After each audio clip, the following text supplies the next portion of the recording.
Hi friends, welcome to my channel KVL Prasanna vlogs. ఎలా ఉన్నారండి అందరూ? నేనైతే చాలా బాగున్నానండి. ఈరోజైతే నేను మొక్కజొన్న సబ్బు బియ్యంతో వడలు చేసుకుంటున్నానండి. మొక్కజొన్న అంటే స్వీట్ కార్న్ తీసుకున్నాను నేనైతేను. అలాగే కొత్తిమీర తీసుకున్నాను. సబ్బు బియ్యంని నైట్ అంతా నానబెట్టేసుకున్నానండి. చూడండి, చాలా బాగా నానిపోయింది. ఇది సన్న సగ్గు బియ్యం అండి. మీరు లావుదుంటే లావుదేమి తీసుకోవచ్చు. అలాగే కార్న్స్ అండి, స్వీట్ కార్న్ ఇలా ఒలిచేసి పెట్టేసుకున్నాను. అలాగే కారంకి పచ్చిమిర్చి కూడా నేను దీంట్లోనే పేస్ట్ చేసేస్తున్నానండి. ఇప్పుడు మొక్కజొన్న, కార్న్స్, పచ్చిమిర్చి రెండు పేస్ట్ చేసుకోవాలి. అలాగే సబ్బు బియ్యం తీసి పెట్టుకున్నాను. మన అందాజ కొద్ది కలుపుకోవచ్చండి, లేకపోతే చిన్న గ్లాస్తో కప్తో కలుపుకోండి సబ్బు బియ్యము. కొత్తిమీర కూడా బాగా సన్నగా తరిగి పెట్టేసుకుంటే ఈజీగా ఉంటుంది మనకి. ఈ సబ్బు బియ్యము కార్న్స్తో వడలు చేసుకుంటే చాలా టేస్టీగా ఉంటాయండి. పైగా మనకి ఆరోగ్యానికి కూడా చాలా మంచిదండి. మనం స్వీట్ కార్న్ రొటీన్గా మనం ఉడికించకుండా పిల్లలకి ఇలా ఇస్తే చాలా బాగుంటుంది. అలాగే అల్లం అండి, 4 పీసుల వరకు వేసుకున్నాను, చిన్న పీసెస్. పచ్చిమిర్చి కూడా మీరు కారం తగ్గట్టు యాడ్ చేసుకోండి, ఎందుకంటే కారం ఎక్కువ అయిపోకుండా. మనం కార్న్స్ వేసాం కాబట్టి నేనైతే ఎక్కువగానే వేసుకున్నాను పచ్చిమిర్చి. ఇప్పుడు కొత్తిమీర అంతా తరిగి పెట్టేసుకున్నానండి, వాష్ చేసి పెట్టేసుకున్నాను నీట్గా. చూడండి, సబ్బియ్యం కూడా ఇంకోసారి చూపిస్తున్నానండి మీకు. నీట్గా నానబెట్టేసాం కాబట్టి బాగా నానిపోయింది. ఇప్పుడు మనము ఈ స్వీట్ కార్న్ని, పచ్చిమిర్చి అన్నీ పెట్టేసుకొని ఒకసారి మిక్సీ పెట్టేసుకుందామండి, పేస్ట్ లాగా. అలా దాంతోపాటు అల్లం కూడా నేను మిక్సీ పెట్టేసుకుంటున్నాను. దయచేసి ఎవరైనా కొత్తగా ఛానల్ చూస్తున్న వాళ్ళైతే సబ్స్క్రైబ్ చేయడం మాత్రం మర్చిపోవద్దండి. దయచేసి సబ్స్క్రైబ్ చేయండి. అలాగే వీడియో అనేది స్కిప్ చేయకుండా చూడండి. ఇప్పుడు ఈ స్వీట్ కార్న్ అంతా కూడాను పచ్చిమిర్చి, అల్లం వేసి మిక్సీ పట్టేస్తామండి. కొద్దిగా లైట్గా వాటర్ వేసుకుంటే సరిపోతుంది, ఎందుకంటే ఆల్రెడీ స్వీట్ కార్న్లో నేనైతే పచ్చిదే అండి, ఉడికించిన కార్న్స్ కాదు, పచ్చివే ఇలా మిక్సీ పెట్టేసుకోవాలి. చూసారు కదండి, ఇప్పుడు వడపిండిలాగా తయారైపోయింది. కచ్చాపచ్చా వేసుకున్నా పర్వాలేదు, మెత్తగా వేసుకునే ఇబ్బంది ఏం లేదు. నేనైతే మీడియంలో వేసుకున్నానండి, అట్లనే పేస్ట్ లాగా వేయలేదు. ఇప్పుడు ఇదంతా కూడాను కప్లోకి తీసేసుకుందాము. ఆనియన్స్ వేసేసుకునే వాళ్ళు ఉంటే వేసుకోండి, లేకపోతే స్కిప్ చేసేసుకోండి. నేనైతే ఆనియన్స్ కూడా యాడ్ చేస్తున్నాను. అలాగే సబ్బు బియ్యం తీసుకున్నాం కదండి నానబెట్టింది, అదంతా కూడా ఇందులో కలిపేసుకున్నామండి. సబ్బు బియ్యం మనం ఎక్కువగా తీసుకోవడం వల్ల ఆరోగ్యానికి చాలా మంచిదండి. మనకు బాడీలో హీట్ కూడా తగ్గిస్తుందండి. ఈ కాంబినేషన్లో మీరు ఎప్పుడన్నా ట్రై చేసి ఉంటే కామెంట్ చేయడం మాత్రం మర్చిపోద్దండి, దయచేసి కామెంట్ చేయండి. నెక్స్ట్ ఇందులో సాల్ట్ కొద్దిగా వేసుకున్నాను.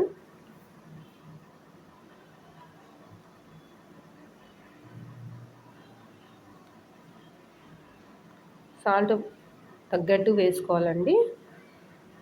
ఇంకా కొద్దిగా సబ్బు బియ్యం యాడ్ చేశాను నేనైతేను. నెక్స్ట్ అలాగే కొత్తిమీర తీసుకున్నాం కదండి, కొత్తిమీర ఎంత వేసుకుంటే అంత టేస్టీగా ఉంటుంది వడలు. కొత్తిమీర చాలా బాగుంటుందండి, స్మెల్ కూడా. నాకైతే కొత్తిమీర చాలా స్మెల్ అయితే ఫుల్గా ఉందండి, అందుకని నేను ఎక్కువగా యాడ్ చేసుకున్నాను కొత్తిమీర అంతా కూడా. మన కొత్తిమీర అంతా కూడా బాగా కలిపేసుకోవాలండి.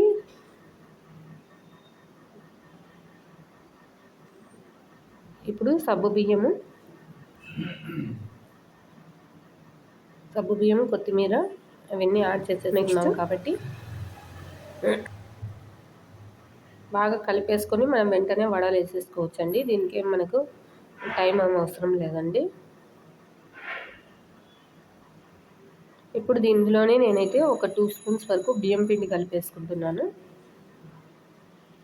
మీడియం స్పూన్స్ అండి. అలాగే ఆనియన్స్ కూడా వేసుకుంటున్నాను. మీరు ఎవరైనా ఆనియన్స్ అవసరం లేదు అనిపిస్తే స్కిప్ చేసేసుకోండి. ఆనియన్స్ బాగా వాష్ చేసేసుకొని ఆనియన్స్ కూడా యాడ్ చేసుకున్నాను.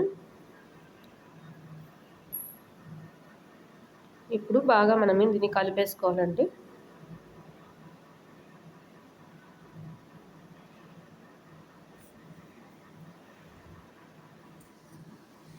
ఇది మనకి పిల్లలు కూడా ఇష్టంగా తింటారు, అందుకని ఇలా ట్రై చేసి చూడండి, చాలా బాగా తింటారు పిల్లలు. ప్రతిసారి మనం స్వీట్ కార్న్తో టీ ఉడికిచ్చే ఇస్తుంటాం పిల్లలకి.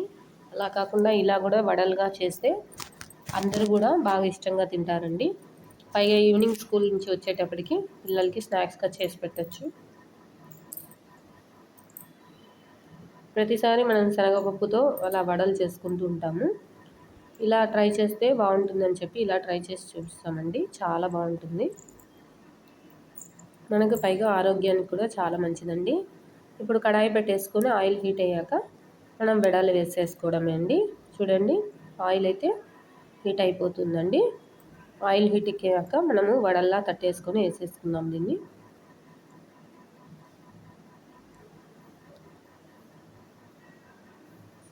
ఇది మనము కొద్దిగా మీడియం ఫ్లేమ్లోనే పెట్టుకోవాలండి, లేకపోతే మనకు లోపల కాలదండి.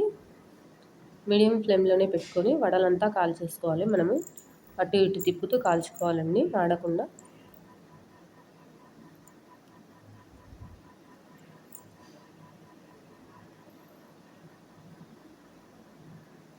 చూసారు కదండి, ఇలా వడల్లా తట్టేసుకొని అటు ఇటు కాలేంత వరకు వెయిట్ చేస్తామండి.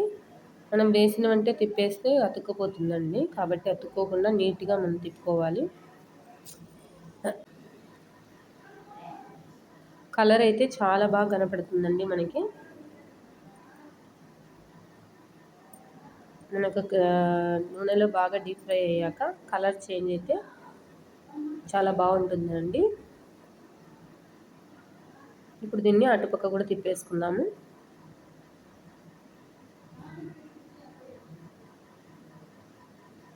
కింద మనకు అతుక్కోకుండా చిన్న చిన్నగా తిప్పుకోవాలండి వడలను.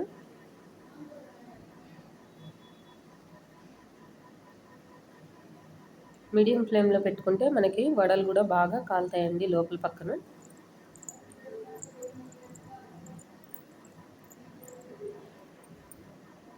చూడండి, అటు పక్కకు తిప్పేసుకొని అటు ఇటు తిప్పుకుంటూ కాల్చుకోవాలి మనము. కొత్తిమీర వేయడం వల్ల ఫ్లేవర్ కూడా చాలా బాగా వస్తుందండి మనకి.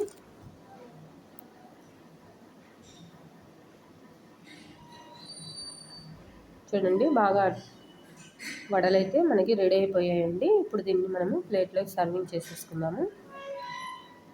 మనకు ఆయిల్ కూడా ఎక్కువేం అబ్జర్వ్ చేయడం లేదండి. ఇది సన్ఫ్లవర్ ఆయిల్ తీసుకోవడం వల్ల చాలా బాగుంటుందండి, వడలకి టేస్టీగా ఉంటుంది. నేనైతే ఎక్కువగా వడలకి అయితే సన్ఫ్లవర్ ఆయిలే తీసుకుంటాను. చూడండి, టేస్టీ సగ్గు బియ్యం కార్న్ వడ రెడీ అయిపోయింది. దయచేసి సబ్స్క్రైబ్ చేయడం మాత్రం మర్చిపోవద్దండి. చాలామంది చూస్తున్నారు, సబ్స్క్రైబ్ చేయట్లేదు. దయచేసి సబ్స్క్రైబ్ చేయండి, లైక్ చేయండి, షేర్ చేయండి. దాంతోపాటు నేను చట్నీ అయితే రెడీ చేసుకున్నానండి. చూసారు కదండి, వడలు అయితే రెడీ అయిపోయాయి. టేస్టీ సగ్గుబియ్యం స్వీట్ కార్న్ వడ అండి. Thanks for watching KVL Prasanna vlogs.